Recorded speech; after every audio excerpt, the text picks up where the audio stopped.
Is Fourth Wing my next big fantasy obsession or just another overhyped disappointment? Let's find out. Hello, hello, hello, my friends. Today I want to talk about the hottest new book from several years ago, Fourth Wing. It took me until the third book, Onyx Storm, which came out earlier this year, to finally cave and read this book. Why am I like this? If a piece of media is really popular, I have such a hard time starting it. I don't know if it's because I'm a hipster at heart and I have to have discovered it for it to be cool. Like, I still haven't watched Game of Thrones, even the good seasons, as my husband likes to say. But with the hype around Onyx Storm coming out, and generally me just trying to read more this year, I finally said, to heck with it, let me read the Dragon Smut book. Let me start with a disclaimer because I don't want the BookTok girlies coming for me. They are powerful. I use Dragon Smut here because it's one way Fourth Wing has been described, usually in a derogatory way and not because I agree with it. In fact, I actually really liked it, despite my initial misgivings from the premise because it's set in a war college, and that just didn't appeal to me. If you're unfamiliar with Fourth Wing, it follows Violet Sorrengail, a young woman who thought she would be going to scribe college, a book girly, but instead is forced into the brutal dragon rider college, where you either bond with a dragon or you die. There's a war going on, the sexy son of a squashed rebellion out to kill you, and secrets everywhere. It's part of the Romantasy genre that's become really popular lately. On the surface, this sounded right up my alley. Pretty much from my teens all the way through most of my 20s, the majority of what I read was young adult fantasy and dystopias. I mean, I was the prime target for Twilight, Divergent, The Hunger Games, Shatter Me, Wicked Lovely. It goes on. But honestly, I got a little burned out. There's only so much I could read about young quirky girls raging against the machine, or falling in love with the Fae King, or being in a love triangle with the boy next door and the sexy vampire. I love it, but I needed something different. So I will say, because of all that, I was skeptical and resistant to the Romantasy genre entirely. The stories on the surface felt kind of like those YA stories I loved, but make it spicy. Again, nothing wrong with that. Sometimes I just like being stubborn.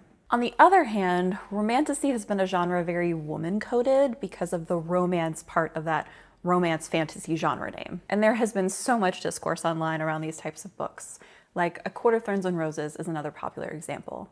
They get written off as like women's fantasy, basically, as if real fantasy is only Tolkien's Lord of the Rings, or George R.R. Martin's Game of Thrones, or Patrick Rothfuss's The Name of the Wind.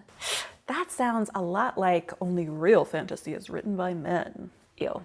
And I think it's further confused by the fact that adult romantasy and YA fantasy kind of weirdly overlap. There are authors like Sarah J. Maas who have written both adult and YA books. And honestly, I think it's the fault of the publishing companies not knowing how to market fantasy books written by women and or targeted more towards women. It's a mess. All of that to say, I resisted reading Fourth Wing, and when I finally did, I had to actively let go of some inherent bias I had. But ultimately, I'm really glad I finally read it.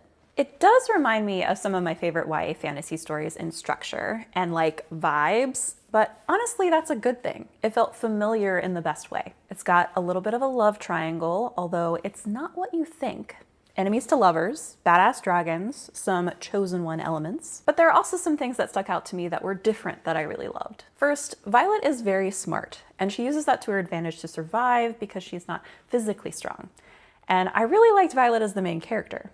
I've read a lot of books where the main character is somewhat insufferable or just makes dumb decisions that help move the plot but don't make sense to me. Like, it's just not a decision I would make. Now, I can't speak for Violet in future books in the series, but I will say that I understand the majority of her decisions in Fourth Wing, and I would have probably also made them.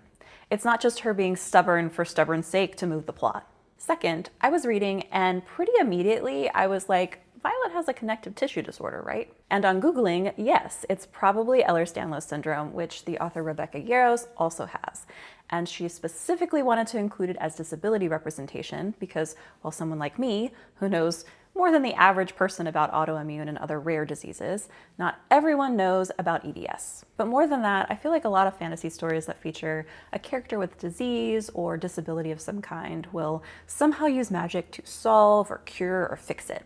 And I was kind of bracing myself throughout thinking that's what would happen in Fourth Wing, since her physical frailty was one of her biggest obstacles. But minor spoiler, that's not what happened, at least not in this book. Instead, you have Violet actively working very hard to make herself stronger and dealing with her disability in a pretty realistic way for a fantasy novel. Okay, so then what did I not love? My biggest beef with Fourth Wing is the ending. Or really, it's a long book, and there are definitely lulls where not a lot happens, but the ending kind of felt rushed. So many reveals and action happened in a short period of time, and then because it's a series, there's definitely a cliffhanger, so some of those ends aren't tied up. And honestly, I can forgive a rushed, busy ending. Plenty of books have that. But I was somewhat frustrated at Violet because it's been established she's very smart throughout the book. But then there's a big reveal at the end that she really hadn't seen. And it's like, girl, even I saw this coming. But then where would the conflict come from? Oh, and also really minor gripe, because this is definitely a me thing and not necessarily anything wrong with the story, but I do not understand how people can be horny when they're actively in the middle of danger. Like, Fourth Wing has some sexually explicit scenes, yay spice, and that's great. But in my head, I'm always like, how are you taking your pants off right now? Aren't you worried about dying? But you know, I guess people just be horny. Overall though, Fourth Wing was a really fun ride, and I'll probably be reading Iron Flame by the time this video comes out. I am glad I finally dipped my toe in the Romantasy genre, and you guys should let me know if there are other Romantasy books you love and think I'd enjoy. Like, do I finally read A Court of Thorns and Roses? Or if you've read Fourth Wing, let me know your thoughts about that too. Basically, let's talk about books down in the comments. If you enjoyed this video and want to see more like it, don't forget to subscribe, give it a thumbs up, and turn on that notification bell so you're the first to know when there's a new video. I'll see you guys later. Bye!